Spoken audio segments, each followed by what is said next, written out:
Hello and welcome to Movies, Films, and Flicks. I am Mark Hoffmeyer, and joining me is a man that just got done fighting some mud demons. It's Norbert Morvan. Maybe in the last minute of your life you want to be something more than a goddamn savage, Hoffmeyer! Did you drop some mud while fighting the mud demons? Drop some mud. Definitely. Just a little bit of mud. Bokeem Woodbine saying that. It always catches me off guard every time I watch it. Because he's so deadpan. Yeah. He's completely deadpan. And you believe it because the legend of Riddick actually matches up with the dude. And so he might just murder you real quick and you might not even notice. That's a great comment too. He's one of the people that lives up to the hype. Oh, I love that. And he's not not a game. You don't look at Riddick and go, I thought you'd be taller. You don't look at Riddick and go, oh, he's not anything. And you're like, oh man, like all of my mercs are dead.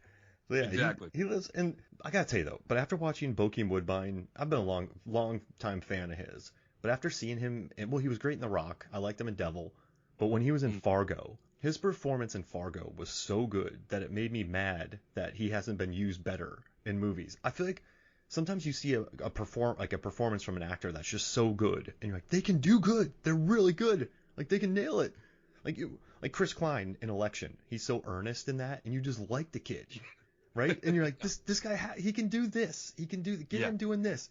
But but Bokeem Woodbine talking about dropping mud. But I gotta tell you, Norbert, the mud demons in this movie, they're mean. They really are. When they kill that jackal in the beginning, and then they threaten a little puppy, then he has to go battle it. That's a 90-minute movie I want. Like, this planet hates me. Everything's trying to kill me. And then he just battles a mud demon for an hour. Like, just make it the Revenant. Well, no, not the Revenant. Make it like... It's Walden. It's Walden, bro. Yeah. It's Walden. He's trying to discover who he is in his time of complete isolation in a world that he never understood or made. Don't you love it, though? Don't you... At the beginning of this 100%. movie... And you know what? All right, so we've covered the franchise. We've done Pitch Black, which I really enjoyed revisiting. I mean, it is a lean, mean... I think it's Diesel's. He's way better. I think he's better in this franchise than he is in the Fast and Furious franchise. Absolutely. Easily. I think he's better in this than Triple X. I mean, aside from maybe when has he like acted? Saving Private Ryan. Saving Private Ryan and Boiler Room. Yeah, Boiler Room. Those are the two that stick out for me. Yeah. So like, I mean, I know he had a speech in Knockaround Guys, 500 fights, but. Watching him in Riddick, this movie, this is 2013, so it's 9 years ago, but he's trying, Norbert. Like, he's... Right. And I'm not trying to sound condescending. This is a fun performance by him. Oh, yeah. 100%.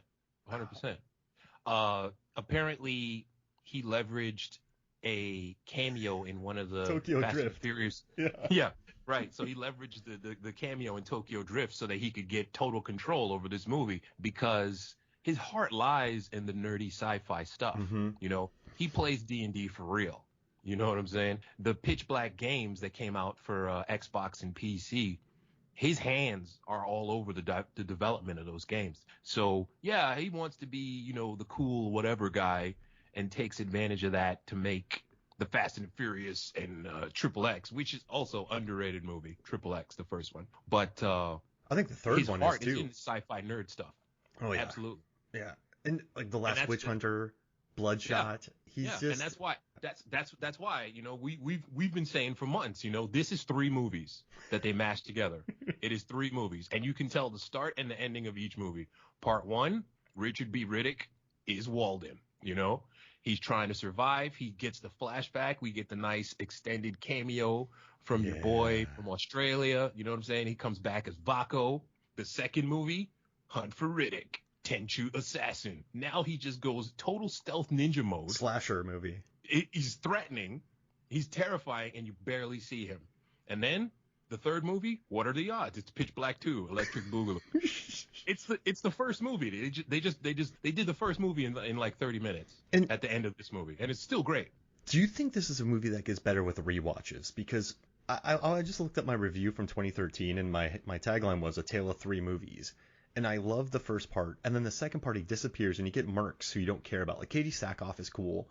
She's good in this as Dahl, Dahl, D-A-H-L. D-A-H-L, yeah. But like Roll Dahl, but not Dahl. I kept thinking Dahl, but then he comes back for Pitch Black 2. So the first time I watched this, I remember just going, it's a passion project. I liked it, but even in my review, I just wrote, watch A Perfect Getaway instead. I don't know why I wrote that.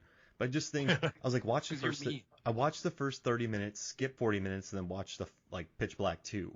But then now that I watch it, these mercs act. They're like, when Batista takes a shot at the jackal and misses it, something was in my eye. Try the scope. Like, that's, there's some good lines. He says, I had something in my eye, and it's called a scope. The writing is cracking in this movie, man. This movie, with the writing, this is where you get the whole aliens set the standard for how the badass military type dudes are supposed to act. Indifferent, snarky, jerks to each other, super bra, masculine, hyper masculine attitude. You know, we show affection by being jerks. And that team with the Captain Scumbag Santana, they're all Latins. It's very interesting. They're all Latins. Santana, Vargas. Diaz, it's Vargas, you know what I'm saying? My good luck charm, the Jesus freak, you know, he's praying all the time. Everybody does have, a lot of times reviewers will say, oh, all of these guys are one note. But these are good notes, you know what I'm saying? Sometimes if it's just one note and the notes are good, let it be. You know, Santana is a dirtbag. He's absolutely sexually assaulting that girl that they murder at the beginning that they release. Is that in the regular cut? Because I watched the director's cut. Is that? That's what that's the one I watched. Because the director. There's a woman they keep captive that they assault and then they murder. 100%. I remember. It's so random. It's not. So he wrote her. I believe. Did he write her a role because he liked her so much for auditions? I think that's what it was. So I think he liked her so much. That's the info that I got too. And she dude, she plays that death. You feel sorry for her, bro, when she looks Diesel in the eyes and just dies. And oh man. You just want Santana dead. You're not supposed to root for Santana, but he's charming. And it makes me feel unclean the older I get when I rewatch this movie, because I can't be cool with this dude, because that girl is absolutely traumatized, yo. Her acting is brilliant. Get off my porch. And then every time that doll beats him up, you just love it. Like whenever Katie Sackhoff, you know how she got the role? She got the call at 9:30 p.m. She was in bed, and they're like, hey, come over to Vin's, like we're hanging out. So it was like him and David Twohy and producers, and she called her agents, and eventually she called her mom, and her mom's like, go. So she put on some jeans, she left on her pajama top, and she wiped off the face mask that she had in the car on the way over there. As soon as she walked in, Vin was practicing with a stick. I guess he was practicing his martial arts moves. But as soon as she walked in, he goes, want a beer? And she goes, heck yeah, I want a beer. And then the two of them just had a beer, hung out for a little bit. And then when she was leaving, he's like, you got the role.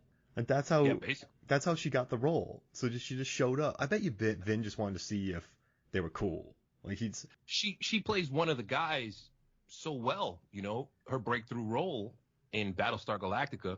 She's better Starbuck than the original Starbuck. I'm sorry. She's way more interesting, you know? Yeah. And it could be because, you know, the original Galactica only had one season, but that one season was like 90 episodes, the way things used to be back in the 70s and 80s. And she nails it in this movie, man. She gets her when she gets her sniper on. Okay, now riddle me this, man. The bullets that she's using to tag the adorable... They're bullets. They're bullets, yo. Okay? These are bullets. Yeah, they penetrate skin.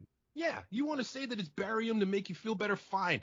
You shoot somebody with that 6-inch bullet, that person is dead. That organism is not moving anymore. And the dog just eats it and just rolls on.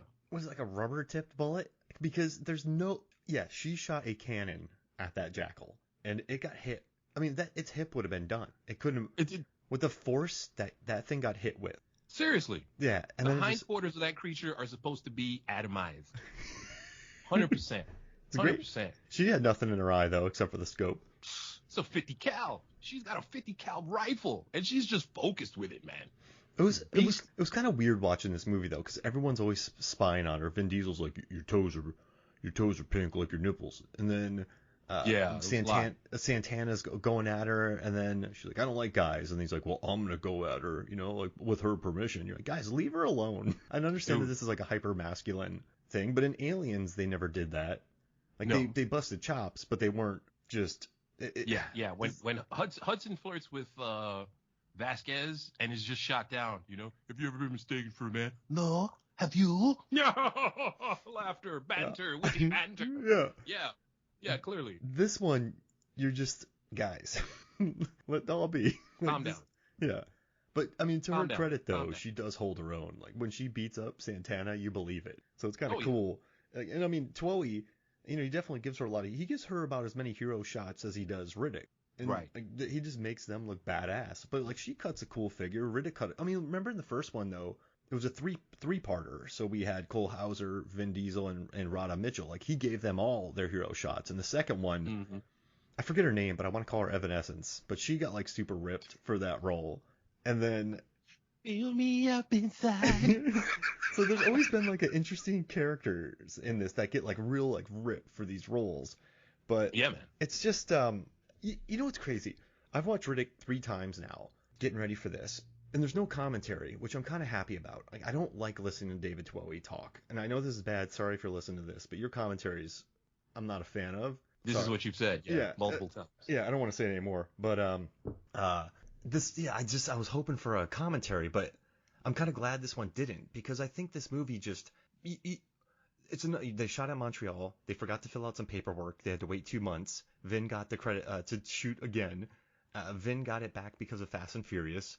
He got a cool cast, and that's the movie. Like this is not a deep film at all. Not at all. But I think it not at all does a great job of. He joins the Necromongers, but he's miserable, and he just he has 4 ladies, but everyone's trying to kill him, and then eventually he gets sent off to Furia, then he goes to not Furia, then he kills everybody. That was pretty cool though, how that dude shot the cliff and then made him fall. That was pretty amazing. That was definitely one of my notes, man. The smartest henchman ever. He has learned that in so far 2 movies worth of henchmen, nobody survives Riddick. So I'm gonna step back and I'm just gonna blow the ass out of the cliff, because if falling from terminal velocity height doesn't kill him, nothing will. You know what I'm saying? But I don't want these problems. Once he does that with the knife, yeah, okay. Scarface is like, look, let me come up with plan B. I'm not getting these. I don't want that smoke. What a B Somebody's it was. trying to play me. I get the spoils. And then when Riddick comes back and kills him at the end and takes command again, it's earned this time. He comes back. He was dog. So it's a really cool about face for him, and actually is a pretty good character. There is some character development there. So he was a criminal. He gets recruited by the SeaWorld Judi Dench, aka Celestial. He gets recruited by her, and then he becomes the ruler. Then they kick him out. They trick him. Then he fights his way back. He makes friends with the father, who's only 2 years older. That actor's only 2 years older than Cole Hauser. Right. But yeah, he makes friends with Boss Johns, the dad of Johns, and then he goes back and reclaims his throne. Like that's a good character arc right there. That's a D&D. I've never played D&D, but that seems like a campaign that you would go on almost. This is what he does, man. The first third of the movie, Riddick is basically doing E.T. with the dog, the dingo dango. He earns the dog's respect, and at first the dog is trying to murder him, and then he ends up playing fetch, and then he just hangs out with her. He hangs out with the little baby puppy. It's adorable, Escape artist. He definitely goes through the emotional arc this time, because when that dog is murdered during part 2 in the middle, unless you have zero soul, that had to hurt you. And I wrote down that this could be the greatest acting Vin Diesel has ever done. The 10 seconds when that dog just eats all the bullet from Santana in the face. The look on his face, you can't even see his eyes, but the look on his face is just, no, you didn't. Oh, no, you didn't. You killed my dog. Oh, no, you didn't kill my dog. And it looks like he's crying behind those lenses. And that hit me hard, man, because you love your pets, bro. Mm-hmm. And they managed to turn this movie. They took the whole Disney, let's be friends with the animals, and turned it into a horrific sci-fi drama. Every time jackals die in this movie, it kills me that Jackal dies from the mud demon. That hurts. They have so much personality. Yeah. The dogs have so much personality. And you're right too. That look, he is the veins are popping, but it's not Yeah. it's not just a hurt look. It's not just an angry look. It's not just Right. or I'm gonna get revenge look. It's not a sneer. It's every single one of those things in one face. And it is. Yeah. And I think you are 100% correct that we're putting together a top 5 Vin Diesel, this has got to be in the top 5. Maybe when he's crying on the ground in Saving Private Ryan. Maybe Yeah. his speech in the beginning of Fast and Furious when he gets the entire crowd, when he like, you almost had me, like just the way he holds that Yeah. crowd maybe. But yeah, I don't think anything touches this because, He, man, he's got no real friends in all of these movies. He's got no real friends. And that dog opens up. You know what I'm saying? Mhm. Where's your, you know? And the dog, he's having jokes with the dog and whatnot. I've been playing on my Dreamcast this game called Seaman, right? not And he's Gamecast. not. And he's not real either. You know, and you plug in the microphone, hello, and Seaman, what do you want? You know, are you hungry? I'm starving. Turn the heat up in my tank. And it's a virtual pet. But I love hanging out with this fake pet. And this is what Vin Diesel brings to this, man. That dog is his road homie. 100%. He loves that dog. It's the closest. You watch these 3 movies, man. It's the closest he is with anyone. He's closer with the dog than Jack, with the preacher, everybody. Oh wow, that's a It great point really too. hurt him. It And really hurt. and I wrote in my notes that Vin Diesel should act next to CGI creatures more often 100%. because there's a relationship there. They're friends. They Yeah. are friends. And I love it. The way they sell that. I mean, he's in a green screen. He's in a studio in Montreal looking at nothing, and you just believe that he loves this jackal. That's true. That's true. And yeah, you're right. 100%. What a good scene. And then, Occasionally, it does look like a PS4 cutscene, the CGI in this movie. Occasionally it does. When they're on the speeder bike, it definitely looks like something that was on my Sega CD 32X. But whatever. let me ask you. Can I ask you a question? So this is what I'm thinking. It's a $40 million movie. So I think they definitely. Did they? I think James Wan could take $40 million and make a better looking movie than this. But I do. Oh, yeah. It's impressive that they made this movie on $40 million. But I also think you can see the budget on $40 million. So I think that's why they went to the Mercs. That's why they went inside. But I also think they stretched it a little too far because you can see it at moments where Occasionally. yeah. So is that? I guess my question is, yes, they stretched $40 million. They made that work, but they didn't. I think they went a little too ambitious. So I mean, would you give them credit? Like, what is that good filmmaking? Like, this movie's a lot of fun. We both love it, but I do think you can see when they stretched it too far. Well, I think it's because you and we're watching this in super HD. Yeah. We're watching high quality versions of this. If this comes on your average TV back in the day when this movie came out in 2013, the glaring CGI, the glaring green screen stuff is not so clear. It wouldn't be as clear. But I'm watching this in 1080p at least. No, that's a great point so too. It shows up. It shows up a bit more. And they definitely picked and chose. They were strategic about which moments to feature the excellent visual effects. When he first battles the mud demon, there are some really excellent visual effects in this movie. But I think they had a list of top tier, middle tier, bottom tier. We want these moments to look great, these moments to look good, and these moments just don't Battlefield Earth us. Like, just don't. Yeah, for sure. Yeah, like don't. The end of the movie when he has just the battle for all humanity on Bald Mountain, and he's just being swarmed by these incredibly lethal 6-foot wingspan creatures. That kind of looks a little janky, but then it's cool when the lightning flashes. Yeah. That doesn't look so bad. But the creatures are so impossible, you know? Go for it. Anatomy. Yeah, that's awesome. Yeah, they can breathe out of their tails. And you know what's interesting? In the beginning, that one is just super deadly, and at the end, he's just fist fighting them. But he is. Yeah. He's used to their poison. It's a good thing that it's not like a shellfish allergy, because that just gets worse and worse and kills you. So he gets used to the poison.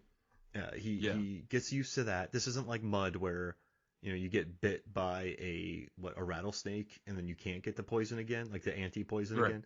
But yeah, But I tell you what I like though is at the end of this, he gets stabbed in the chest, and he's by himself about to die, and he gets rescued by Johns and Dahl. I think Vin Diesel is not afraid to make himself look human. I think on the Fast and Furious movies, Megan and I were talking about this, but with all the egos that have been brought in, because if you think about Fast and Furious, the first one, he's a total bonehead, and he's like cheering about something, then he wipes out his car. He's like, yeah, takes his eye off the road, boom, he wipes out. Like, that's kind of a bonehead move, right? He lets 100%. Paul Walker into his world, so he makes mistakes. But then once you get to the ones with the more egos with Dwayne Johnson and Jason Statham, then he becomes this unstoppable. In Last Witch Hunter, that I'm just immortal, so you can't hurt me. But it was nice. That's what I like about Riddick, though, is he can get hurt, and he needed to be saved at the end.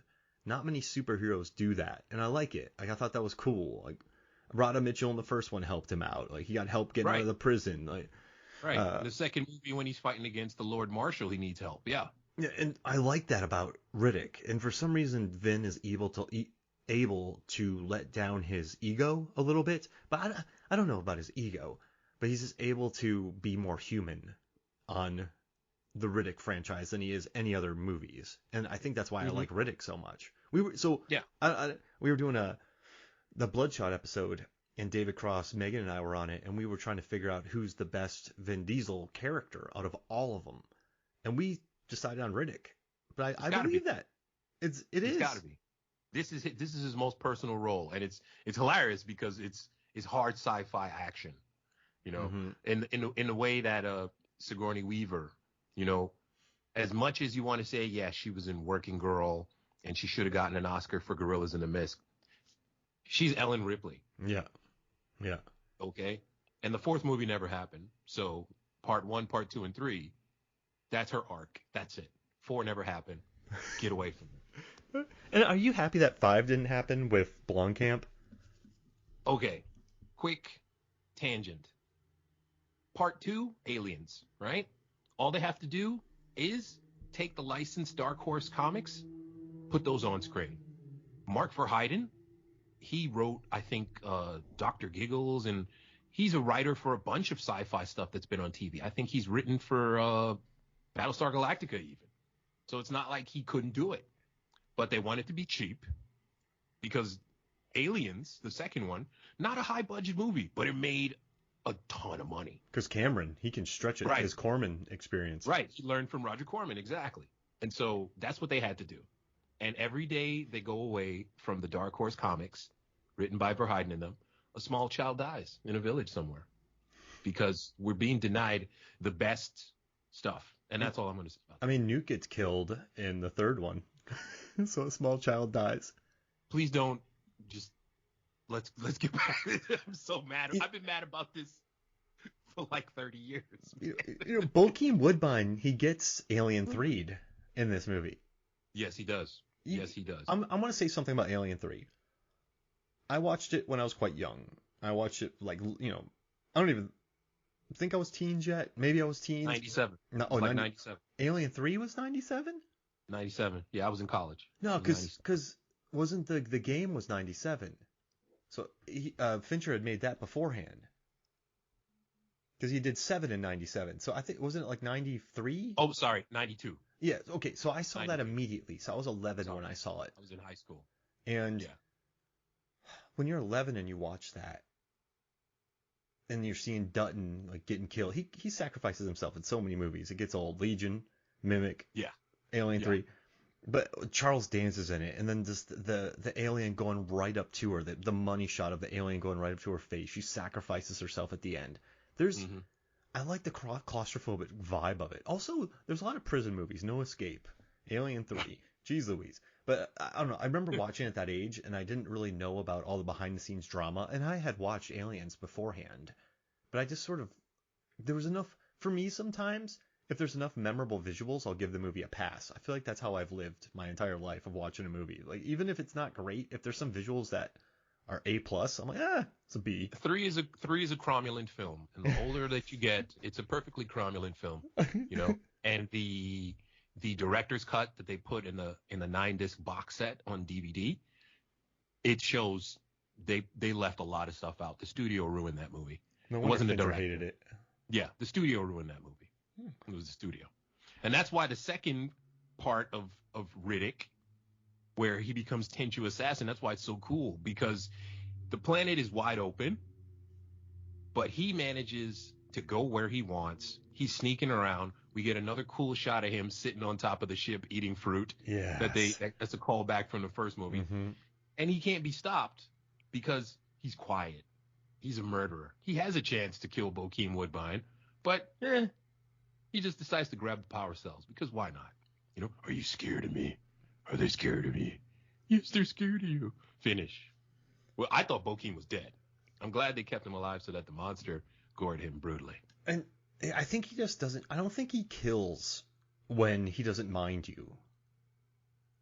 No. There's a certain honor. There's a certain honor to him that we mentioned before. He doesn't lie to people. He's not a liar. He's a scumbag and he's a dirtbag. Yeah, but he's not a liar. Mm-hmm. And he doesn't kill you unless he absolutely have to. He's jerking around Daddy John's, Papa John's, the whole movie. Man. You know, Papa John's, you know, can you tell me what happened to my son? Well, do you like bacon? Because sometimes on a bagel, bacon, egg, and cheese. Can you tell me what happened to my son? Yesterday I found a little puppy. He was fun. And just please, can you tell him? You know? And then when he does tell him, he never really tells him the whole story. You know, your son was hooked on morphine, you know. He doesn't himself. Say. Yeah, you know, he doesn't say, well, I slashed him and left him to a planet full of bioraptors. He didn't say that. But he did, yeah. He tried to kill a kid, and he did. He did. He was going to sacrifice them all so that we could get on here, you know, because, you know, we don't need them. Hey, don't look back, for Christ's sake. Johns was the real Wait, do that again. That was a perfect Cole Hauser. Man, don't look back, for Christ's sake. Wow. You know? You just added. Yeah. So you have Keith David, you have Tommy Lee Jones, and now you have Cole Hauser. You feel that here? Riddick went for the sweet spot, you know? So maybe the care and feeling of my nerve endings is my goddamn business. Oh. He went for the sweet spot. I would love it if Riddick was talking to Papa John's and I got this book, Infinite Jest. And he just starts reading it and he does all the footnotes as well. Footnote 4063. You know what I'm saying? Just messing with him. Yeah, I mean, What happened to my son? And like Papa John's isn't a bad dude. I think that's why he messes with them. That's right. I don't like him, but he's not the Santana. So he No. He's kind of like he wants to kill me.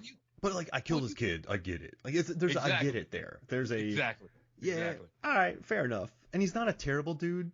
So No. he could have severed him many times, but I think I don't mind him. Yeah. Well, they come out of the spaceship, you know, Papa John's, Starbuck, Bokeem, and Native American dude, and they come out of the ship and they're all in uniform and they have the Brave Star sheriff badges on and they kind of look like tools, you know, but you Matching get outfits. it.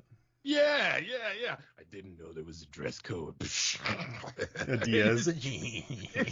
100%, you know, because they look like douchebags. You know, they're just not. No, come on, man, not you guys. Get out of here. You know, we don't believe in you.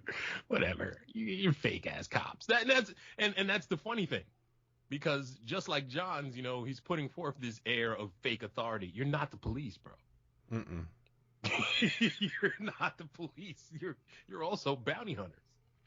You know, so he's just jerking him around. Riddick, can you tell me what happened to my son? You ever read Marie Kondo? Saving Sometimes you just got to get rid of all the crap in your house. That's what I did to John's in his mouth. Like, what are you talking about? Listen, Riddick, I'll give you 3 hours to tell you about the plot of Gladiator, the 2001 Ridley Scott directed movie. Cut. First scene, Maximus walking through a field. A battle rages, trebuchets are shooting, catapults lunge. The Roman emperors have the people on the outskirts of the civilization on they're pushing them back. This is the final battle. This is their last stand. Will the pagans win? Cut. Where's my son, Riddick? 4 centuries ago, I used to steal cars just for the hell of it. You ever get a charge playing with your life? All bets are off. I ain't a tuna. Playing for keeps. I owned a restaurant. Terrible tuna sandwiches. Don't eat the tuna. I want to hear more of this. Just tell me. Tell me, Riddick. Tell me. I was like, I wish you would step back from that ledge, my friend. You could cut ties with all the lies that you've been living in. That's Jumper from Semi-Charmed Life. Wait, no, from Third Eye Blind. Where's my son, Riddick? You know that song, Semi-Charmed Kind of Life. It's actually about doing crystal meth, performing oral sex on women that you don't care about. Same way I didn't care about John's and the badge. And then you cut, and everyone's just sitting around in a big circle listening to his story. Yeah, with the most intense look on their face. My God, Semi-Charmed Kind of Life. Oh, take another bump, and then I get hit back too. Oh. You see, it all makes sense. I sang that at my wedding. I ain't the thing you got to be scared of. You got to be scared of the fact that 14-year-olds were running around singing those lyrics at the time. Meanwhile, their parents were trying to ban Ice Cube and Ice-T. Don't get me started on Liz Phair. Oh, man. You know, our flag means death. Like, he tells everyone a bedtime story every night before they... So he tells all his crew. Well, like, Santana's sitting there, legs crossed, listening to Vin Diesel tell him about the time that he went to go see Jumper in Korea because it was a worldwide release and you could jump everywhere. But these are the things that you can do when you describe how you're going to murder a man, and it works out exactly as you've described, you know? And what foot control that he has, man. Perhaps Riddick should have been a professional soccer player because he kicks that 6-foot machete across the room and perfectly decapitates. Well, he didn't even decapitate him. He cut his head in half, which is harder than decapitation. He half-capitated him. Yeah. He decapitated him. He caught his head in the box. So Megan started singing that. She's like, 1, you get a box. 2, like then she said something about a machete, and then she like 3, it's a head in a box. I was so proud of Megan when she did that too. But yeah, I mean, listen, Chekhov's box. I mean, that machete. Chekhov's box, man. And what a great kick. It's so sassy. And also, in Chronicles of Riddick, I hated it when he talked to the merc. You did 3 things wrong. First, you didn't pay the parking ticket. Or, like, first you didn't put the change in the parking slot. 3. You know, like, you parallel parked on the wrong side. Like, you're like, shut up, Riddick. In this one, though, he's like, I'm going to kill you in 5 seconds. And then he kills him in 5 seconds. Like, that's cool. That's it. Telling someone 3 things about what they did wrong with no consequences, then you're like, ugh, get out of here. 4-man crew for me. I don't care if Riddick said that to me. If Riddick's like 3 things, I'm like, listen, just kill me. Because I don't want to hear it. Like, shut up. Like, I wonder if he would Riddick save my life if I did that? Riddick, come on, man. I get it. I don't want to hear it. Well, that's why the middle section of this movie, when he becomes the Tenchu assassin, is so great, because he doesn't make a lot of empty threats. Yeah. And he just pops up and, oh, by the way, I'm going to distract you with the corpse of your friend so that I can get my perv on as I scope out Starbuck as she's taking a bath. And I'm going to take her makeup case, which is funny that she's carrying around a makeup case because she's clearly a hardened murderer. But she's still got the makeup case just in case, you know, the blush is just so off. And then he uses that to look into the ship and see that, the power node is missing. Yeah, pink toes. Match your nipples. I was like, hey, me too, Riddick. That was Careful. So gratuitous, that shot, though, man. It really was. I'm going to go balls deep and doll. Really? Oh, gosh, Riddick. She said so many times that she's not straight, bro. What are you doing? Dude, when Riddick, that does annoy me. So in the first one, he cuts hair. In the second one, he smells Tandwood Newton's hair. And then this one, he's talking like that. It's like, Riddick, man. Like, I get the anti-hero thing, but you're a perv. Like, it's not You're a creep, bro. You're a creep. Do you You're think... a creep. He's not Santana, but he's a creep. Yeah, go ahead. I'm a creep. Wait, no, there's so many creep songs. I'm a creep. I'm a winner. No. What the hell am I doing here? TLC is So I Creep, and then I I'm think a it's creep. what Coldplay is I'm a Creep. No, isn't that Radiohead? Right? I'm a creep. Radiohead. You know what? It's all the same group to me. Coldplay, Radiohead, Oasis. They're just depressed and millionaires, and I don't understand why they're so sad. I think Oasis is so popular because when an Oasis song comes on, I feel like I can sing it well. When a Guns N' Roses song is on, I don't even try. Right? No. When a Christina Aguilera song is on, I just keep my mouth shut and lip sync. But when Oasis song comes on, I'm like, or Third Eye Blind or Three Doors Down, I'm like, I can keep up with this. And after all, it's that's why I think. Dude, that's 70% of music that came out between 1960 and 1999. That's the whole reason why rock no longer exists. Do you want to dance and hold my hand? See, Beach Boys. But yeah. Do you think, since this movie came out in 2013, you had Fast and Furious 6, his Guardians of the Galaxy stuff, that was 2014. He was getting ready for Furious 7. Right. There are scenes in this movie where it's Santana pulling a bomb from a locker for 7 minutes. It's a good scene. But do you think they had to write around Riddick? Because he's in almost every frame of the first couple movies. Sans the Radha Mitchell and scenes in Pitch Black. But once it gets going, he's in a lot of it. But he virtually disappears. Do you think it was because of prep on Fast 6? Because they shot this in Canada. Fast 6 shot in the UK. And then he also had, he was getting off Fast 5. Well, no, that was 2011. So do you think that he was kind of flip-flopping? Because he does disappear for big chunks of the movie. I put it like this. That scene with the locker, when Johns is saying that, well, you were unconscious, maybe he took key off you. And he's like, so let me get straight. You think he removed the key, opened the locker, and took the... When he lays it out like that, you say to yourself, you know what, that is pretty goddamn ridiculous. But then, in the back of your mind, that's Riddick, though. You start wondering where your wallet is. All the time. Yeah. Right, exactly. You start looking around your apartment.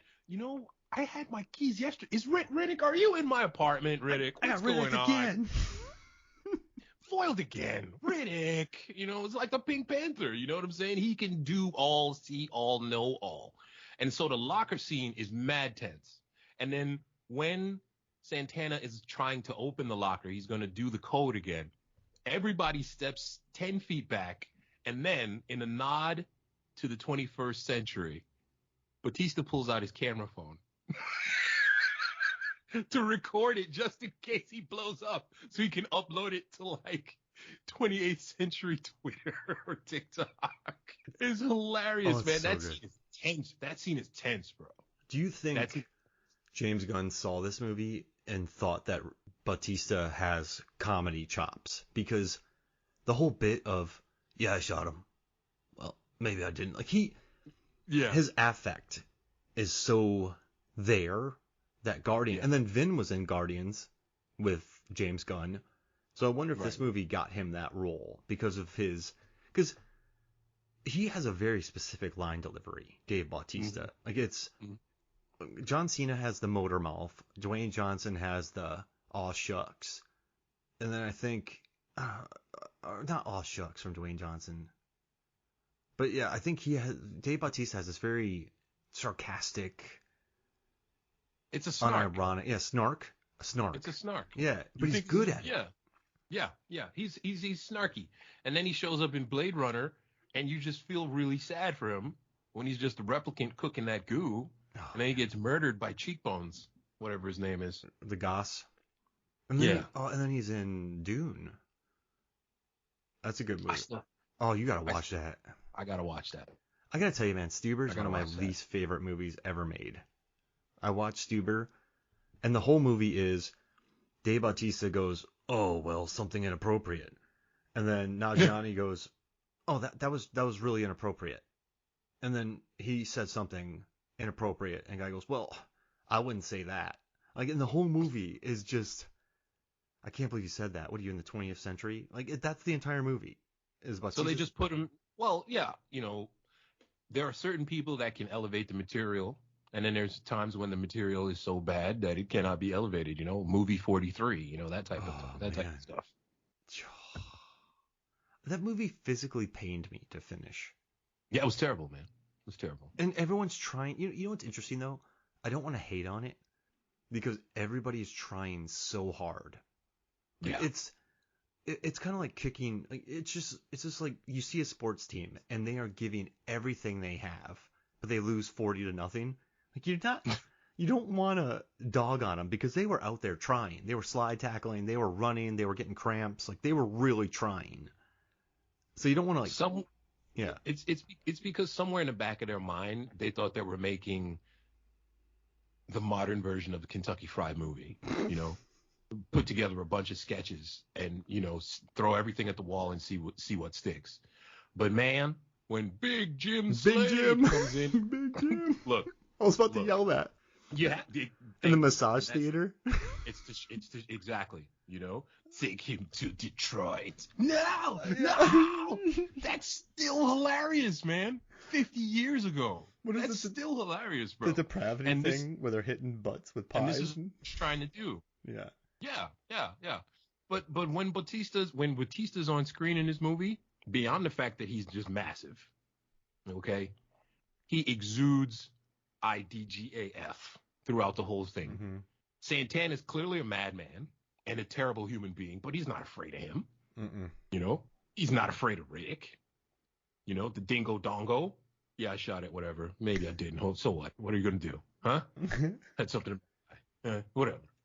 Maybe we should follow... Yeah. Unlock that guy. Yeah, I love that line. Yeah. He gets it. He gets it. In this movie, Diaz gets it. Totally. That's why... You know what's interesting, man? I did not enjoy this the first time I watched it. But the more I spend with it... Well, because... You know what it is, man? I complain about this all the time, but I do fall prey to it. Where... It's just expectations. And like they promoted this as Riddick is back. He's back to being Riddick. And so the first half, when he's just spending 40 minutes battling a mud demon, and I'm a creature, you're like, yes, this is Castaway too. This is amazing. Right. And then it just goes, and then you hang out with Papa John's for 40 minutes, and you're kind of thinking, what is happening? And then it becomes Pitch Black 2. Right. And you're like, oh, well, this is Pitch Black again. And so the first experience for me was not fulfilling. But after watching it again with expectations set, or me knowing that it kind of comes to a screeching halt, it's 3 movies. How about me knowing now that it's 3 movies? I really sat back and enjoyed every performance because, I mean, there's some zinger lines in here, dude. There are the writing is the best of Tolhi's Riddick trilogy. The writing is hilarious. And I mean, aside from like the doll stuff, which I think he probably could have been a little bit more creative with, but she's still so cool in it. She gets away with all of it. But I mean, just that sniper line about it's called the scope. It's called the scope. That's LOL. You gotta laugh out loud. It was hilarious. Like, if I'm a mercenary and I miss and I say I have something in my eye and someone goes, yeah, it's called a scope, I wouldn't even be mad. Even in a culture where, you got to go beat somebody up or you got to be offended. That's one of those burns that even if you live in like a hyper masculine society, 100%, you just go, you're like, yeah, you got me. Yeah. You're right. And no one even wants a dog on Diaz after it. I think everyone's just like Santana. Everyone was so, sick burn. Yeah, exactly. Yeah. Instead of making fun of the other guy, oh, you got everyone went, that's a good burn. Like that's yeah. So that, but just the dynamics between them. I mean, listen, John's showing. I mean, he just did the alarm beacon, and so of course people would show up. So if John's got that, he would come. So that makes logical sense. They show up looking like matching employees. I do, but no, it was just the biker chase. Like I'll drive it like I stole it. But just watching him cruise on a bike while doing sweet XXX-esque tricks and burning mud demons' faces with his engine. I don't even know what to call it. His afterburn. That's pretty amazing, Norbert. And he does You know when dirt bikes jump a ramp over 40 cars and the guy kind of keeps Right. one hand on the pedal and one hand on the back? Yeah, Riddick the evil does Knievel. that. Riddick does that. It's Yeah, he does the evil Knievel. He does the evil Knievel, you know? And the way that the speeder bikes are basically just massive Harley Davidsons of the future, you know, you the know? And pedals up here. right. They're Yeah. cruisers. They're cruisers. The tech in this movie is another thing that I really appreciate because it's not like when Prometheus comes out and sure, it's a whaling ship. And so Whalen's put all his money into it. So of course it's going to be more advanced than the Nostromo. But the tech on the ship in Prometheus is just 17 million years more advanced than everything else that you see in all the The other movies. surgery scene. Yeah, but the tech in this movie, it's got that beat up, super used. We're just putting this stuff together with duct tape and fishing line kind of look, you know? The motion detector that they use. That was cool. It's but it's the worst motion detector since the one that Ash makes in Alien, you know? Micro changes in air density, my ass. This thing is so easily tricked, you know, that literally a dog throws it off kilter by taking one of the set. Look how much stuff you got to set up. You got to nail it into the ground. Then you got to put sensors all over the place. Then you got to pray to Jesus while facing the east. Come on, man. It was a lot, that motion detector. But it set up a great moment later in the film when it starts going off when the creatures come. When it becomes pitch black too, Yeah. and you just see these things coming out of the mud, and you just realize, you know what? This is not the adventure I signed up for, man. It gets really dark really fast. And I guess it's not organic at all when it becomes pitch black too. It's not. For me it's not because they're just doing pitch black again. But yeah, those mud demons are pretty cool. I mean, their powers fluctuate throughout the movie for sure. Right. But they make enough of a presence in the first half that when they get out, you're like, this is real. Like they're in trouble. It's a problem, bro. Yeah, I mean, was it necessary? I don't know. Is it still 3 movies and I love it? Because this is the director's cut, man. Is 2 hours and 7 minutes. It's a solid 2 hours and 3 minutes minus the end credits, man. Ugh. And you and I really don't care about longer, shorter movies. I think if it's a good movie, you get engrossed in it. Like Heat. You know, you watch Heat, you love Heat. Heat goes by in 2 hours, even though it's 3 hours. So do you think this movie could have been shorter? Do you think this could have been a 100-minute movie? Well, this is the thing. We've both watched the director's cut. The director's cut has 8 additional minutes. Oh, you could take that out. So if you feel like there are things that can be taken out, that's cool. But for me, I think it's great, man. I love Richard B. Riddick as Walden in the beginning. Mm-hmm. I love that flashback where we get to see our boy Vaco once again just be a super creepy dude. Yeah. You know, we get gratuitous nudity, which, you know, Norbert grew up on HBO and controversial, pay-per-view movies back in the 90s. We'll always take that.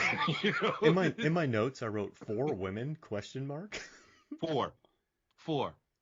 Because there are so many ... distractions. And I'm like, okay, thanks. I became like soft.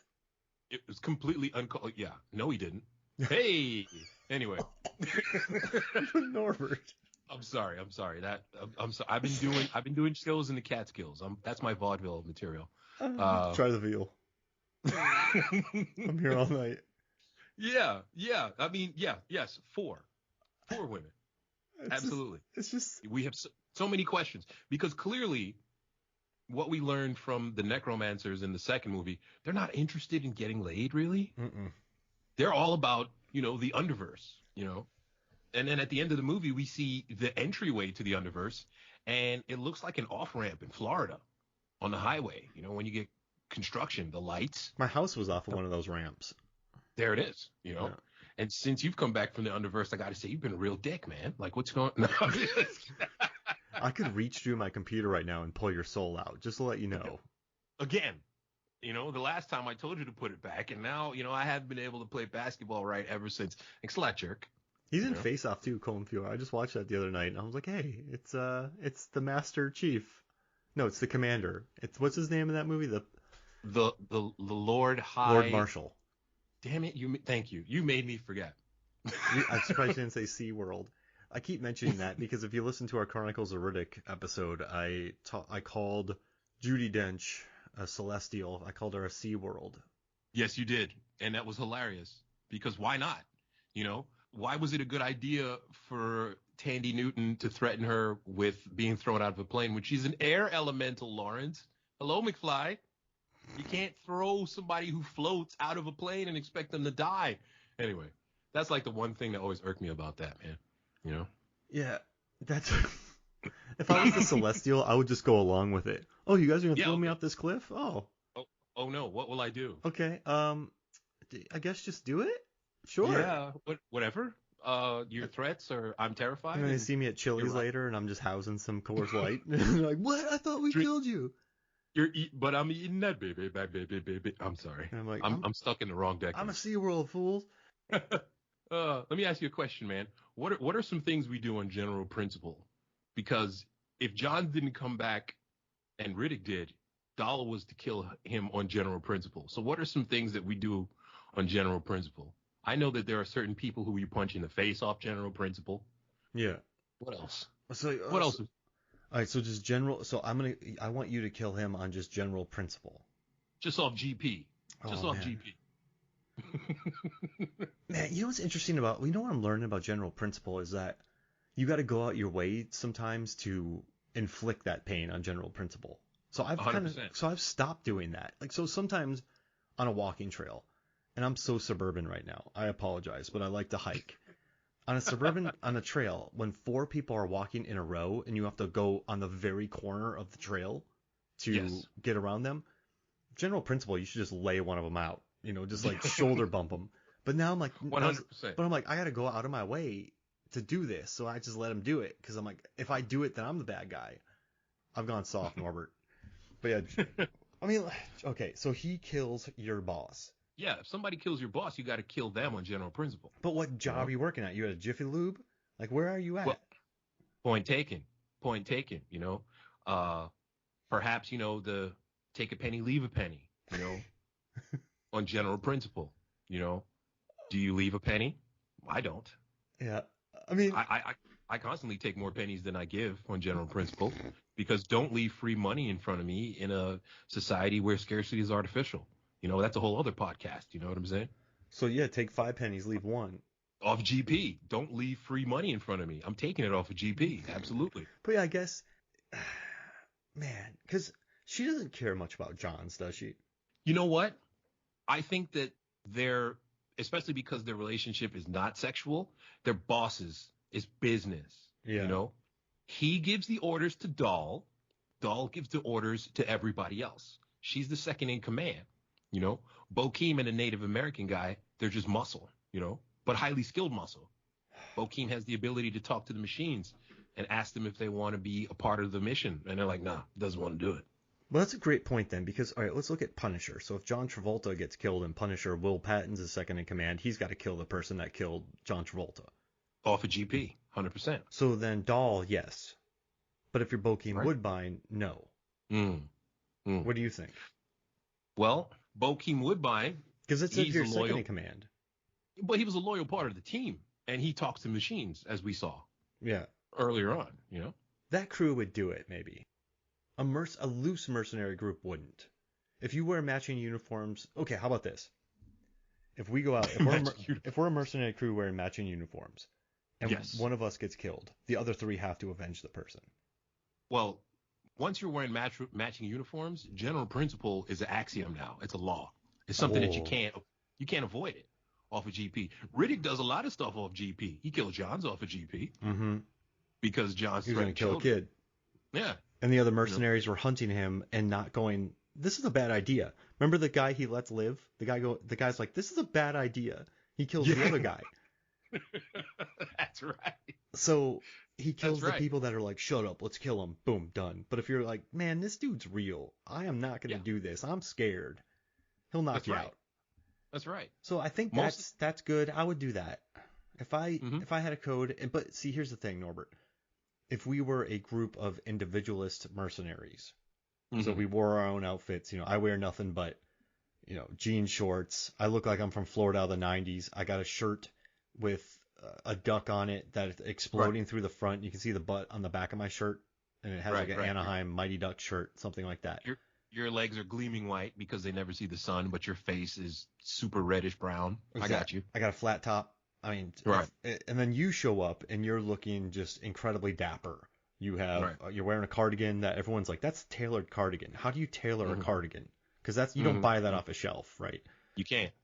And so we're all individuals. If Riddick gets you, and there's 6 of us, we're just gonna go, well, it's more money for us. That's it. But if we're matching uniforms, that's it. Right. Then we got to do it. If you're matching, you're kind of a paramilitary unit like the Boy Scouts. You don't do you do things off of GP and loyalty, vengeance. Most of these things with GP are vengeance, related, because when Santana kills the dog, he's got to die off of GP. Everybody believes that. Yeah, Santana's dead. But he's a bad person. If people steal from us, let's say we're the loose fitting, like the different fitting people, but someone steals something from us, we got to go kill them. And is that more of a GP situation or just respect? You're putting the fear into people. You can't steal from me. I'm going to teach you a lesson. Yeah, I guess that's a lesson. So because there's vengeance, that's a part of GP, and then there's also, look, there are certain things that people are going to do. I'm taking a penny instead of leaving a penny off of GP because money. You kill my dog. Jesus Christ, that's John Wick 3 movies off of GP. Yeah. He's very naive in that movie. He's like, I'm retired. I have your marker here. No, I'm good. That's right. And then they blow him up, and he's like, I'm going to go get you now. Nothing makes him more angry than the death of his dog at the hands of another. Off of GP, you got to die. He destroys so many things. But you're right. That's great. I mean, yes, if you're a mercenary, if you're anybody and someone blows up, look at Grosse Pointe Blank. Martin Blank is hunted tirelessly because he blew up a dog. So GP. There it is. GP. Oh. General principle. Now, okay, and then that's it. But is that revenge then? Depends on who's the murderer. If it was my dog, I'm going to kill you. Yeah. I'm not killing someone else because their dog was murdered by someone else. So it's got to be my dog. What if you're part of a matching crew where you all wear matching uniforms? Paramilitary, Boy Scout.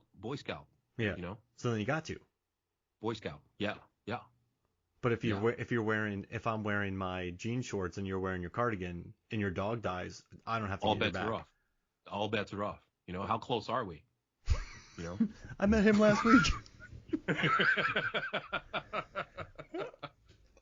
These are some interesting characters we've created. There it is. But Doll would do it, I guess. Principle's real. Because she doesn't know him quite yet. Yeah, I think Doll would do it. Doll has a certain level of respect for Riddick at the end. Mm-hmm. When John says, "Come on, man, we got to go. Put this thing in there. Let's go." And then I guess John's, explains, "Hey, Diaz tried to kill me, but then Riddick was like, no. And so now we're cool. So let's go get him." Riddick sliced him in half. In half.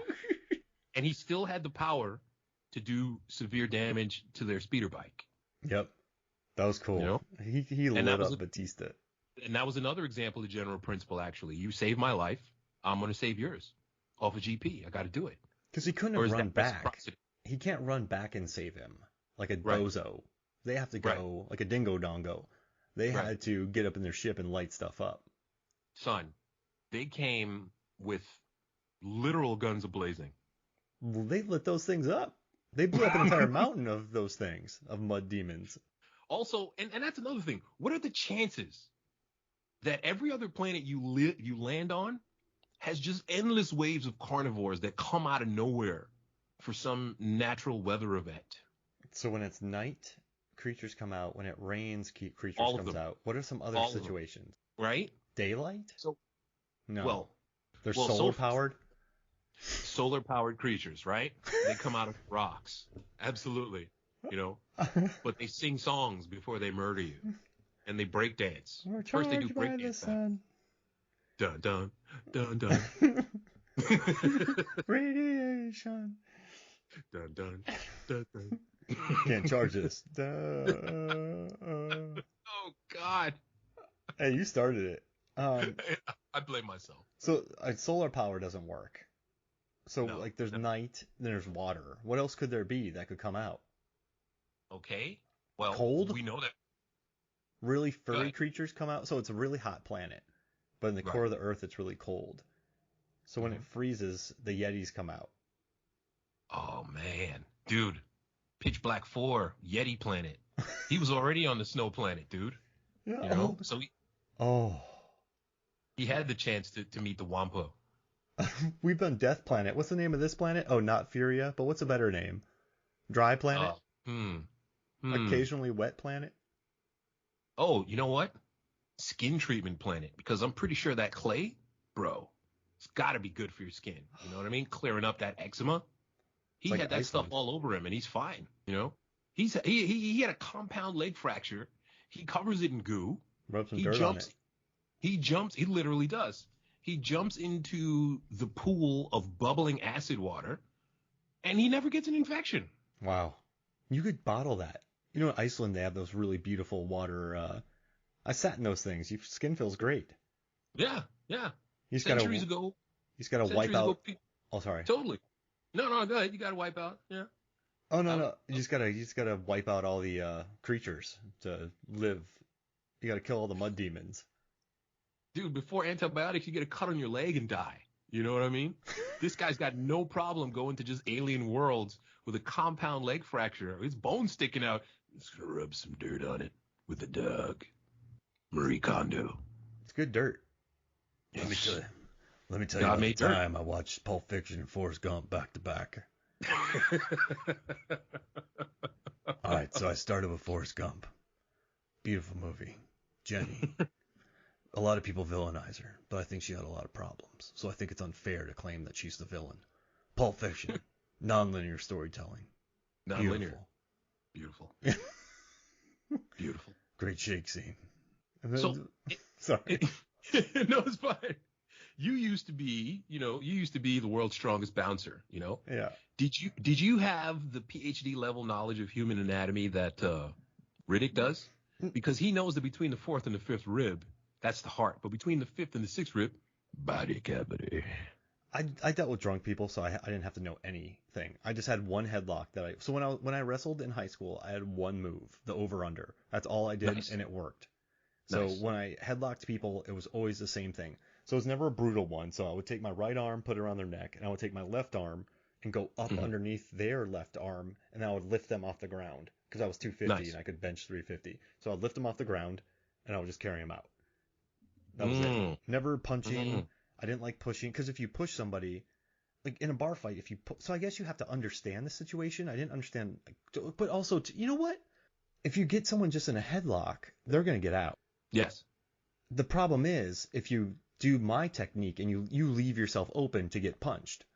Mhm. But no one really did that in my bar. So I figured You're if panicking. Yeah. my move worked best because it prevented spread of the fight. Okay.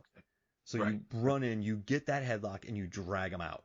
Because if the fight spreads and more people get punched, more beer gets spilled, then the fight breaks out.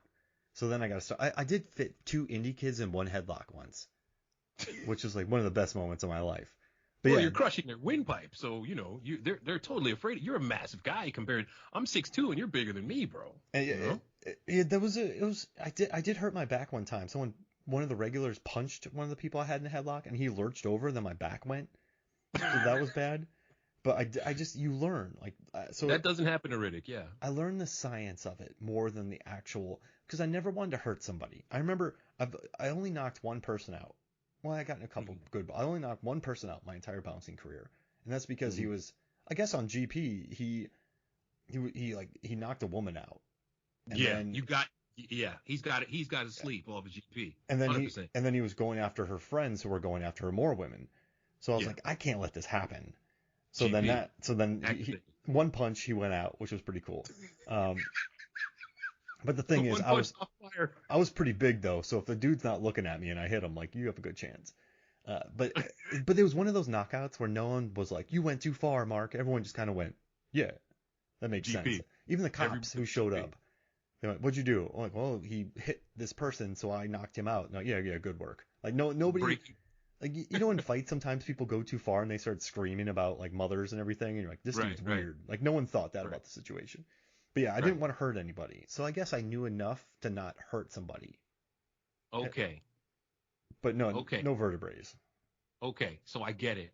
So you and Riddick learn human anatomy through trial and error, causing pain. You Bad assume backs, yeah. you're assuming that I'm gonna render this man unconscious, and I know exactly where to hit him because when I've hit the last 20 guys, they experience varying levels of being concussed. Mm-hmm. And so I think if I get this dude here, it's going to work. So that's how Riddick knows about the fifth and sixth body cavity. I switched up my shoes because one time I went to break up a fight and I slipped on some beer and just fell on my butt. And there's nothing worse than a bouncer falling on his butt, slipping on beer. Yeah, it is. Shame. It's shame. And I It's think that's embarrassing. the second time I actually hurt somebody because I was so mad about falling. But yeah, then I learned Trial and shoes. I learned shoes that were better in bars, and I learned how to watch my step whenever fights broke out. That's what it is, man. Yeah, but Somebody was trying to play you, and you had to play for blood. I know I never had to vertebrae somebody though, so I'm very happy about that. But there is a trial and error. But I gotta say, also too, before we get out of here, I want to read through my notes real quick. I wrote Riddick Go for chokes it. a bird to death, Yes, he did. which is amazing. There are legendary bad days. I love that line. And then he's like, "You're a curse." When he becomes the ruler of the Necromongers, he's called a curse and illegitimate. And he goes, "I was born Yeah. that way." Beautiful. And then not Furia. I love it. And then I put Vin Diesel is great at yelling at pain. Yeah, he is. And then I put groans hitting the rock. So there's a scene where the mud monster hits him and he flies into a rock and he lets out a great pain groan. And that Merc station is a co-op. It is. It is. Which And makes me. that's how you know that Daddy Johns is not a cop, even though he's trying to dress like one. 'Cause Oh, it's a Merc station, bro. that's it. It's not a police station. It's who's replenishing in it? Who's replenishing it? Well, you assume that the authorities are, because the way that the universe in Riddick works, you go and capture the bounties and you get paid by the authorities most of the time. Sometimes it's private people, like in part 2, but most of the time it's government. Hmm. And during the pandemic, you could do bounty toilet paper hunting. Dude, those bear traps. And then I did, the bear traps. Oh, his legs get ripped off. And then he's like, "Go move those." And then I put, kill the dog, POS. I put, Yeah. he's human, it's cool. And I put, they save him with a bunch of caps. Yeah, they did. And then, They had to. all caps, bro, he killed the dog. I don't even know who bro is, but I just wrote that. And then I put, Santana? give us some answers. And I did comma, comma, comma, comma, comma, comma, comma, comma, please. Please. And then I Yeah, put sweet again. tricks. Again, Daddy John's, yo. Papa John's, all he wants to know is what happened to his son. And, maybe you didn't know your son. And then at the end of that, at the end of that conversation, you realize, okay, Papa John's actually did know his son was kind of a scumbag, but he was trying to avoid it. His son was doing morphine though because Riddick stabbed him. Yes, but his son was also a dirtbag. Yeah. Because he was willing to kill all those people to quote unquote save Riddick, when clearly all along all he wanted to do was to turn Riddick in for a bounty. Richard B. Riddick, escaped convict, murderer. I'm gonna give you 5 characters, and you're gonna say which one would be in the Merriam-Webster dictionary under dirtbag. Okay, All right, you ready? let's go. Cole Hauser from Pitch Black. Dirtbag. Peter Stormare from Fargo. Yeah, definite dirtbag. Let's see. Rachel McAdams from Midnight in Paris. Question mark? Have you seen that one? I don't think so. No, I should have. She's a total dirtbag. All right, Okay. Hans Landa from Inglourious Bastards. Well, now that's a whole other level, because that's beyond dirtbag. He's a scumbag. Yeah. Because a dirtbag's doing it for money. for personal gratification. That's Londa was true. doing it for the state, Oh and yeah. cheerfully so, man. What about the cult from Hereditary? Oh man, the cult for Hereditary, they worship the devil. No, they worship the demon that brings them cash. Oh right.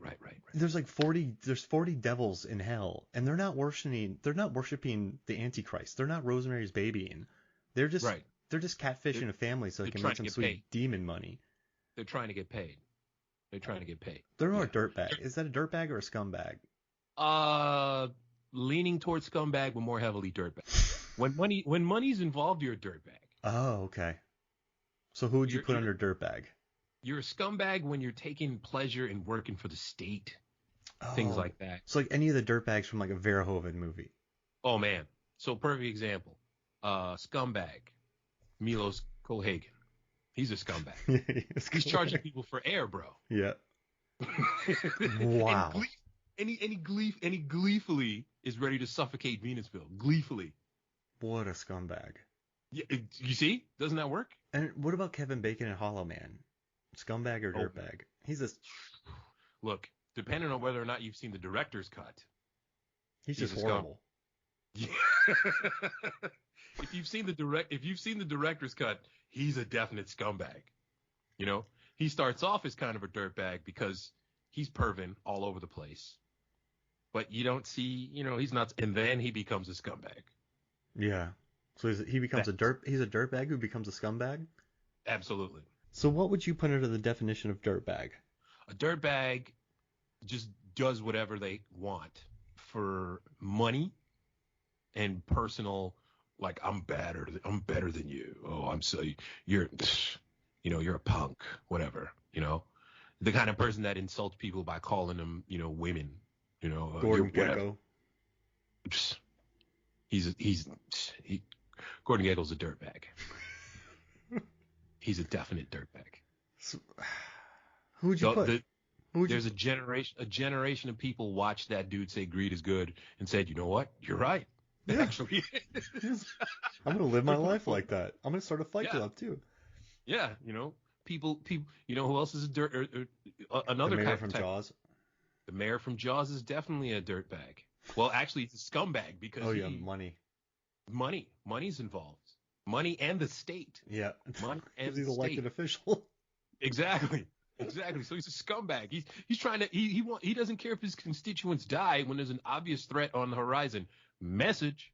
Like a dirtbag could never be elected to office because everyone realizes they're a dirtbag. I mean, But a scumbag could become president. Is kind of what you're saying. No, I'm just saying in we've seen it general. happen. Well, like We've seen- but like we said, Total Recall. Yes. Oh. Yes. All right, so give me People a character. Millions of Oh, children are going to see this, and it has to be one movie character. So you and get he's to a pick. dirtbag. Yeah. He's a Rorschach from Watchmen. He's Hmm. a dirtbag. And then the people who are scumbags are people who think that Rorschach is actually a hero. Do you root for Rorschach when he's beating up bad guys? Sure. But then you start to look at Rorschach and you realize, oh wait, he's not a good person at all. Do I see myself in him? Rorschach's not a good person. Am I a folks. scumbag? Yeah. If you're rooting for Rorschach, like beyond just punching a bad person in the face, other than that, Is that a jet ski on his face? Oh man. Hey, so let's get out of here, Norbert. I think we had agreed. This is good. Any final thoughts on this? Look, man, Chronicles of Riddick, Pitch Black, Riddick. These are 3 movies you need to see. If you want to skip Chronicles of Riddick, I get it. And this movie is actually designed so that you can go straight from Pitch Black to this movie without seeing the second one. You know So what I if you want, recommend? you can do it. Go. I always interrupt you, man. I hate when I'm interrupted, but I always interrupt you. It's fine, brother. Go. You know what I think it is? I just get excited when you're talking. I'm like, I want to get in on this. I want to like talk over you, but I guess that's what I'm doing. But Go for it. okay, Pitch Black, right? Watch Chronicles of Riddick, the beginning. Skip through the prison planet, You can skip that. the entirety of it. Then go when he No. jumps over to fight the Lord Marshall. Lord Marshal, and then go to Riddick. So just skip out the prison planet entirely. What do you think? Are you a convict or an inmate? You want Oh. to you want to deprive people of that guy? Yes, I do. Even though he turns in work. I remember thinking, I hate this scene. Not hate. I dislike this scene, but I like this guy. I don't know why I like him. Welcome to Butcher Bay or wherever the hell it was. Like, you're not necessary, but you're doing it. He's expository, but he's got the weird accent, and his sartorial choices are just quality. I love his outfit, so there it is. Yeah. What do you think? Do you like my pitch? Does that work? That's absolutely fair. Rank them. Absolutely. Pitch Black, Riddick, Chronicles. Nice. Who's the biggest dirtbag in all of the movies? Santana, and then Baby Johns. Who's the biggest scumbag? Oof. Lord Marshall? Lord Marshall, he's neither alive nor dead. Yeah, So, he's been transformed. Yeah, he's experienced transcendence, bro. He's beyond judgment. Like, Vader can't be either. No, Vader's a scumbag. He murdered a room full of children. True. Well, was he a dirtbag then? Then he became a scumbag? Yes. I'm willing to go there. Yeah. He's killed children of multiple species multiple times, you know? Okay, he wants to get vengeance off of GP because the Sand People killed his mother. I get it. That's GP. Mm-hmm. Somebody kills your mom, you got to kill them off of GP. But he killed the younglings too. Yeah, he killed all the little Sand People. You can't kill younglings, bro. No.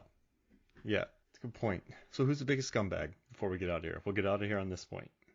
And the biggest scumbag is going to be Tandy Newton's character. Lady Macbeth? Because she kind of loves Vaco, but then again, you could tell that she's totally just in it for the glam. You know, Somehow she has necromancer coffee clutches where she's just, oh my God, did you see what he did yesterday? Can't believe. You can tell that she's that type of person, man. She just wants to be noticed. Can you believe that Celestial wasn't afraid of me when I tried to push her out the plane? Oh my God. And I went and I talked to the oracles and they told me, you need to use less vitamin D in your diet. It'll loosen up your stool. And I was like, whatever. What a scumbag. Oh my God. And that's just the power of Tandy Newton, her acting. She's the only one having just super fun. Yeah, vamping it up. She gets that movie.